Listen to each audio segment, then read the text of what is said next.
Welcome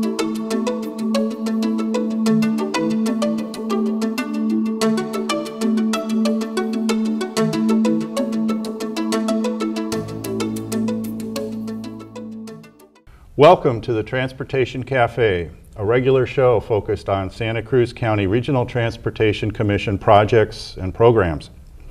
The RTC's mission is to fund and plan a full range of safe, convenient, reliable, and efficient transportation choices for the community. The topic for today's program is sustainability in the Long Range Regional Transportation Plan, or RTP. This plan identifies the goals, transportation projects, and funding for our county. I'm George Dondero, Executive Director of the RTC, and my guests today are Grace Blakesley, the Project Manager for the Regional Transportation Plan. Good afternoon, George. Good afternoon. And Peter Hurley, Project Manager at the Portland Bureau of Transportation.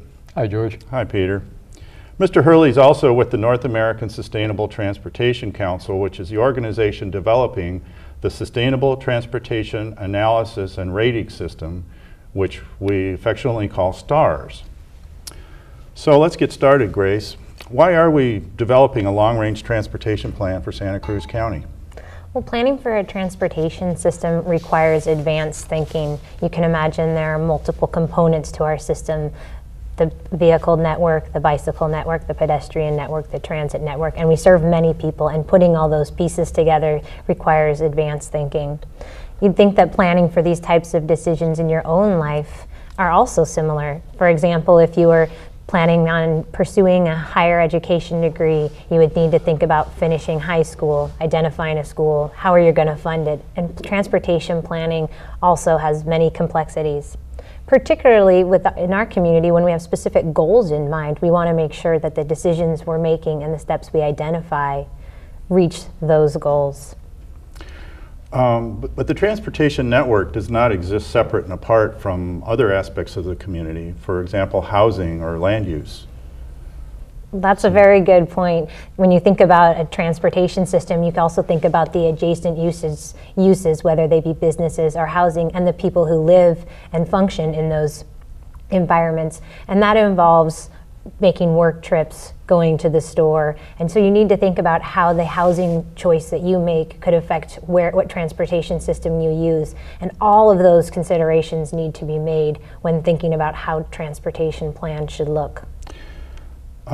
So could you say that planning can affect the change in the future in some ways, and therefore that the RTP can be really important for identifying what changes we want to make for the future? That's a very good point. We look at what kind of changes we expect to happen and we try to plan for those, but then we also look at, based on certain goals, how we're going to achieve them and how we can influence change. So it's a balance between those two issues. So can you tell us why the plan is for 25 years? That seems like a long time to plan for. It does, but transportation investments don't happen overnight. They usually require significant lead time, from identifying the design of the project, or first actually identifying the need, and then what design will best meet that need, and then engaging the public also in the discussion. What sorts of things would they like to see in a transportation improvement? So years can go by as we go through this process. One really important piece of this is the funding of a project. We've had very inconsistent transportation funding in the past, and without a consistent flow of transportation funding, it's hard to plan specifically when you can deliver a project. I think we can all think of examples in our own life as well, where maybe the economy is great for purchasing a home for say, but at that time we're also struggling financially. So those two things have to fit together to make a transportation investment. And just like if you have a 30-year mortgage, sometimes you look out over that long period of time, but you also have some shorter term projects that you know, or gives you the opportunity, if you have a good plan, gives you an opportunity to decide what are the priorities for the next 3 years or the next 5 years. So a long-term plan can also help decide short-term priorities. And I'd like to point out that in our last regional transportation plan, we didn't have 1 or 2 projects that met our community's needs. There were over 400 projects that we're looking at. So understanding how these projects work together also takes time in advanced planning. Now, when we're making these investments in infrastructure, they can often seem virtually permanent. For example, we're just beginning now to think about climate change and how that's going to affect our community and the infrastructure for the next 50 years as sea level rises and climate changes. So how do we look at that? And from that perspective, 25 years actually can seem like a short amount of time. And since our transportation investment dollars are very scarce and important, we want to make sure that we're making investments that are effective for more than 25, 50, or 100 years. And also think of it as any change in your built environment as difficult to reverse. It's much easier to go out and construct something than it is to remove it. We typically find that we are renovating or changing the infrastructure rather than removing it completely. So it's important to have significant advanced thought and discussion with decision makers and the public. So if it is a 25-year plan, why do we update it every 4 or 5 years? Well, that's also a good question. It keeps us very busy at the Regional Transportation Commission because we want to make sure that we have a plan that addresses our community's needs. And these things change over time. Some of things are longer term changes, as you mentioned, the sea level rise, but some are shorter term changes that we can adjust to in our planning and develop a direction that we want to see. For example, population growth we've seen increase more quickly at certain times and have slower growth at other times. We've seen certain parts of our counties like Watsonville grow more quickly in terms of population with slower growth in Santa Cruz County. All these things need to be considered when you're thinking about the transportation needs of our community. Another piece of this, for example, is the commute changes. In the last 15 years, folks have really noticed an increase in work trip pattern. When I say commute, I mean work trips, traveling from the Santa Cruz area to outside the county, namely in the Bay Area, to access higher paying jobs. And although those do make up a significant portion of the trips we see in our community, we also see a lot of what we call home maintenance trips. So that would be shopping, personal business, leisure, trips that need to be accounted for. So those kind of patterns and how our land use affects those transportation patterns need to be reconsidered frequently, or we'd be behind the curve. Okay. So besides those internal changes, there's also external changes that affect the world that could have real impacts on transportation in the county. Some examples that come to mind are changing technology. You mentioned changes in demographics, the price of fuel, and global climate change. So all these things have to be taken into account. That's a very good point. Those external factors are things that we need to be responding to, whether they're longer term, where we're making small changes to address a longer term issue, or they're shorter term. One that we have seen in our community is the aging population. We expect by 2035 that will double the percent of seniors in our community, and we know that seniors have different transportation needs and different transportation patterns, so we want to be prepared for how that's going to impact our transportation system. So if we did no regional planning at all, it would be very difficult to have a cohesive and connected transportation system. For instance, people who frequently don't work in the city where they live, or even if they do, they have many activities outside their city. That's very true. I think all of us can imagine what our travel patterns have been this morning, maybe going to work, going to school, and we might not have known that we've crossed jurisdictional boundaries, and that's our job as transportation planners, is to make it seamless for travelers to go between different jurisdictions, and that's what the community expects of us, so that's what we work to provide. Okay, so knowing all this, how do we know what to plan for? Well, I'd say first and foremost, it depends on our needs of our community, and that's why regional transportation planning takes place usually on a county by county or multi-county level. And then also we consider those global needs like climate change, as well as those local demographic changes that we're seeing. At the same time, the daily needs that we have mostly go unchanged, so we try to see how we can continue to accommodate someone's personal travel patterns within a new framework and given new challenges. So that's what we're working on now. So the RTC, like much of the country, is moving towards focusing on sustainable outcomes. Why is that? Well, as we've heard in discussions with the public and decision makers, the status quo is not sustainable right now, whether you look at it from a financial perspective, an natural environment perspective, or in some cases an equity perspective. So that's become an emphasis for our communities at a national, a statewide, and a local level. It's very important. One opportunity that we've had is there's new tools. Because of interest in this, there's new tools available to us to evaluate sustainability, and we want to be on the forefront of doing so in our community. Also, the very limited resources we have in transportation, they seem to be shrinking smaller and smaller, and so we're finding those investments that can help us in all three areas of the economy, the environment, and social performance is even more critical than ever. Sustainability is one of those terms that you hear thrown around occasionally, and it's a bit of a buzzword. And sometimes when people hear sustainability, they think of it in terms of helping the environment. And while that's an important, in fact, critical, fundamental piece, sustainability is about a heck of a lot more. In fact, to truly be sustainable, you have to have three key pieces. You have to have a healthy economy, a healthy planet, and healthy people. If you have all three, then you have true sustainability. And one of the things that I've been impressed that Santa Cruz County is interested in, coming from Portland, a city where we have a reputation of doing transportation and land use well.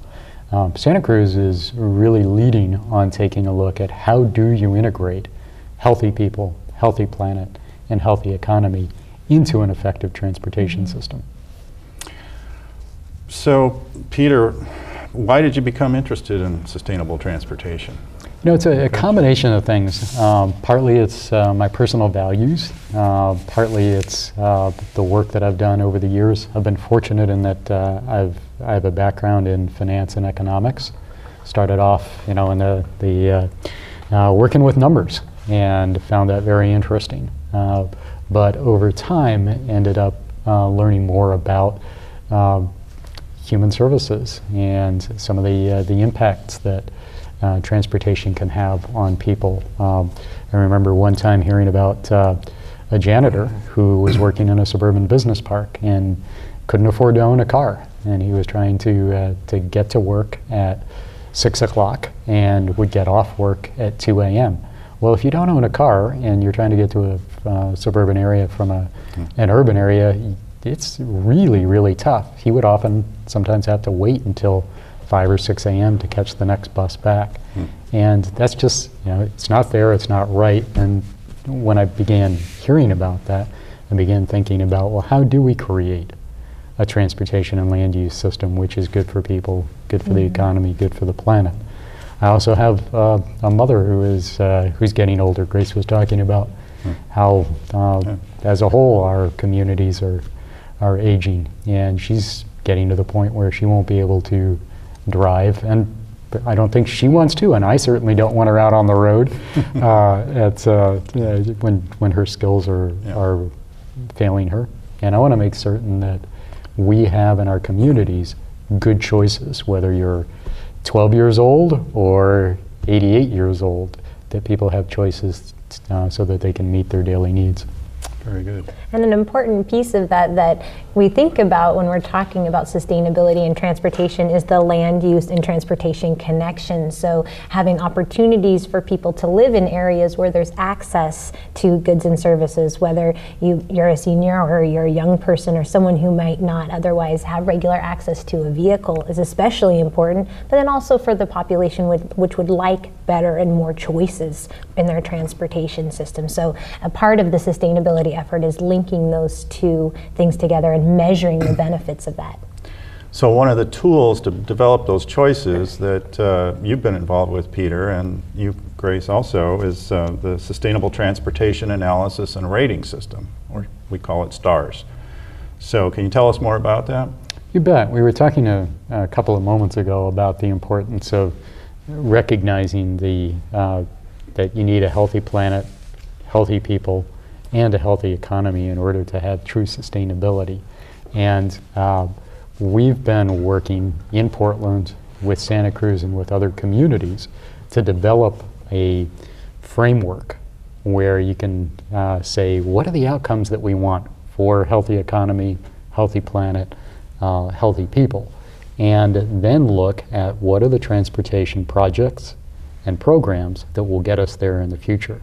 So the 25 years that Grace was talking about, where does Santa Cruz County want to be in 25 years with regard to transportation helping the economy, transportation helping people be healthier and safer, and transportation reducing greenhouse gas emissions? The STARS system is designed to allow you to set those goals and then evaluate transportation projects and programs to achieve those goals. That's the simple version of a very complex system. Okay, that's good. So in California, regional agencies are also required to implement Senate Bill 375, which was passed in a couple of years ago. Mm-hmm. And that requires agencies to reduce emissions for greenhouse gas emissions through transportation. Mm-hmm. So can STARS help us address that issue? I anticipate that it will, because as Grace was talking about, land use and transportation are the left and right hands, and they need to work together.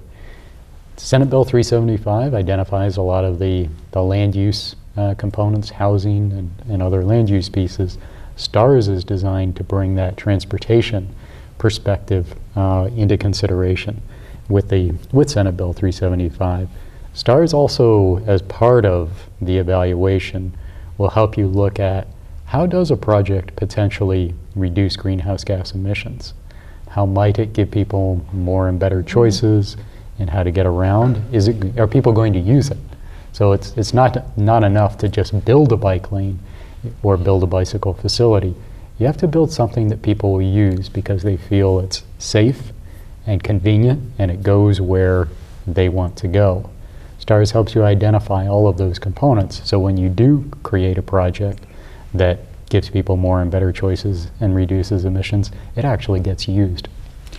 So it sounds like STARS goes beyond just reducing vehicle miles traveled or greenhouse gas emissions. The intent is if you want to look at all three components of sustainability to get the triple win, as we sometimes talk about it, you have to not only address things like reducing greenhouse gas emissions, which is good for the planet, but also aspects that are good for people and the economy. So for example, one of the issues that a lot of children, adults, and seniors have is not getting enough exercise, and that affects our health. So if we have an opportunity to walk or bicycle or even walk to the bus on a regular basis and it's safe and convenient and reliable, we're likely to be healthier as a community. And STARS addresses health and safety, and it also addresses keeping money in the local economy, because if I buy a gallon of gasoline and it costs me $4, $3 of those dollars are going to leave the local community. They get exported. If I don't have to buy that gallon of gasoline because I can take a quarter of my trips by bike, all of a sudden that money's staying in the local economy, and that starts to add up. That can be millions of dollars a year. So what are some of the things you evaluate to see if a plan is sustainable? We look at the various projects that are proposed by citizens or by the cities, the county, the transit agency. It might be a bicycle facility, it might be sidewalks, could be highway expansion, could be transit expansion, and take a look at to what extent each of those will contribute to that triple win. Which ones are going to be the real high performers in helping to achieve that triple win? Which ones might be good projects but might not perform as cost effectively, might not be as effective in improving people's health, for example. And then that information goes back to the public and to decision makers to weigh your community's values, because every community is going to have a slightly different take. Santa Cruz County can incorporate your values into deciding these are the projects and these are the programs that we want to try to fund over the next 5 and 25 years. Okay. So what are some of the ways that an agency like the RTC can address all three to get that triple win? Can you give us some examples? You bet. There are a number of areas within the county where people go to work or to shop or to school. Those are the destinations. There are also areas that are either currently places that people live or are likely to be to build up over time. Making certain that the connections between the places people live and the places they want to go for work, for shopping, for school, where you have good choices, where you have good reliable transit service, where you have the ability to walk and bicycle, and if you need to drive, that you can drive reliably as well, that those are taken care of in those high priority corridors and origins and destinations. Okay. Those are the types of things we'd encourage you to take a close look at. So, what's the solution? Well, I think that's a key piece of the regional transportation plan, is that it needs to be comprehensive and it needs to be thoughtful, because something Peter touched on is the multimodal nature of the solutions. There are going to be solutions for some trips that are bicycle friendly, but that's not going to work for everyone. There's some going to be for pedestrian trips, and that's not going to work for everyone. Similar, we don't expect one person to make all their trips using the same mode. Some trips are appropriate for using a vehicle, and we want to make that a convenient and quality trip as well. So the multimodal aspect is one way that we'll get there.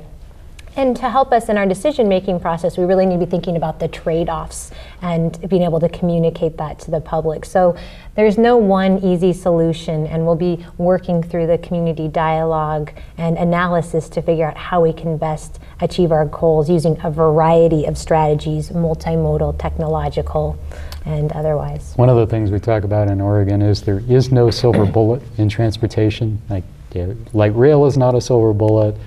Bicycling is not a silver bullet, a highway project's not a silver bullet, but there is silver buckshot.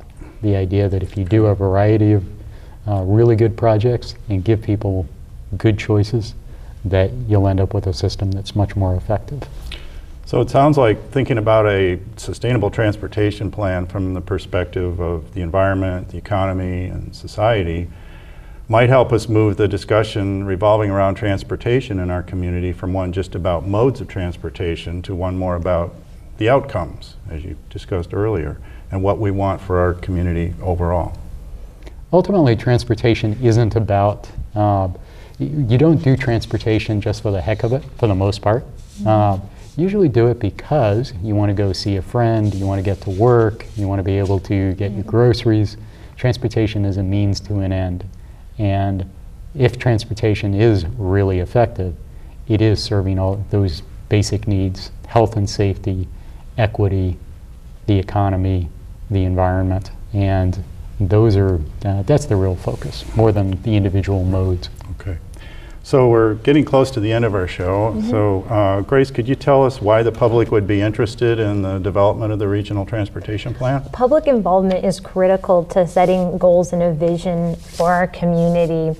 As transportation planners, we have a good sense of the needs, but we need we want those assumptions to be verified to the community. If we make an assumption that you will walk to a store based on your housing location and the transportation facilities available, we need to get your feedback to see, are these correct assumptions to be making? And also, what needs do you see for yourself today and in the future? And without that public dialogue, we won't be able to develop a plan that's effective. So we encourage public dialogue throughout the process. And right now we're in the early stages of developing the RTP. We'll be developing draft goals and policies in the next few months. And it's a good time for public input and needs to be identified. Great. Well, I'd like to thank you both, Grace and Peter, for being our guests on Transportation Cafe, a show by the Regional Transportation Commission on transportation projects and programs in Santa Cruz County. We invite our viewers to get involved in regional transportation planning. A few of the many ways are listed on the screen. And you can also go to our website and find that same information. And we'd also like to invite your comments and ideas for future topics for the show. They're always welcome. So thank you for tuning in to the RTC's Transportation Cafe. Thank you, George. Thanks, George. Hey, good. Hi, I'm Rachel Morricone, a senior planner at the RTC with an update on adoption of the 2012 Santa Cruz County Regional Transportation Improvement Program, or RTIP. As the state-designated Regional Transportation Planning Agency for Santa Cruz County, the Santa Cruz County Regional Transportation Commission, or RTC, is responsible for selecting projects to receive a variety of state and federal funding sources. Projects approved for funds by the RTC are included in what's called the Regional Transportation Improvement Program, or RTIP. On December 1st, 2011, following a public hearing and review of project benefits, the RTC selected projects to receive approximately $10 million over the next 5 years. Approved projects include $4 million for the design and right-of-way phases of the Highway 1 SoCal Drive to 41st Avenue auxiliary lanes and Chanticleer Bicycle Pedestrian Bridge project. $850,000 for the Highway 1 and 9 intersection improvements. $1 million for Santa Cruz Branch rail line repairs. $850,000 for sidewalks, travel, and bicycle lane extensions on Airport Boulevard near Freedom Boulevard in Watsonville. $200,000 for sidewalks on Park Avenue in Capitola, and $400,000 for sidewalks and bicycle lanes at Vine Hill Elementary School in Scotts Valley. $450,000 was approved to add turn lanes on SoCal Drive at Parkway in Santa Cruz. $2 million was also approved for storm damage repairs on Nelson Road and Redwood Lodge, which are currently closed to traffic. The availability of 90% of these funds is subject to agreement from the State Transportation Commission. While $10 million sounds like a lot of money, unfortunately the transportation needs in Santa Cruz County far outweigh available funds, and the RTC has discretion over less than 10% of transportation funds. The RTC is investigating options to raise new revenues to address some of the backlog. Additional information on the 2012 RTIP and the approved projects is available on the Funding and Planning page of the RTC's website. So how can you get involved in identifying and selecting priority transportation projects? 1. Tell your local jurisdictions what you think should be a priority and encourage them to apply for grants. 2. Submit your project ideas directly to the RTC. 3. Participate in RTC workshops on the Long Range Regional Transportation Plan, or RTP. 4. Join the RTC's Bicycle or Elderly Disabled Transportation Advisory Committees, which review and provide recommendations on funding proposals. 5. Participate in RTC public hearings when funding decisions are being made. Or 6. Follow the RTC online at www.sccrtc.org, join an RTC e-news list, and like us on Facebook.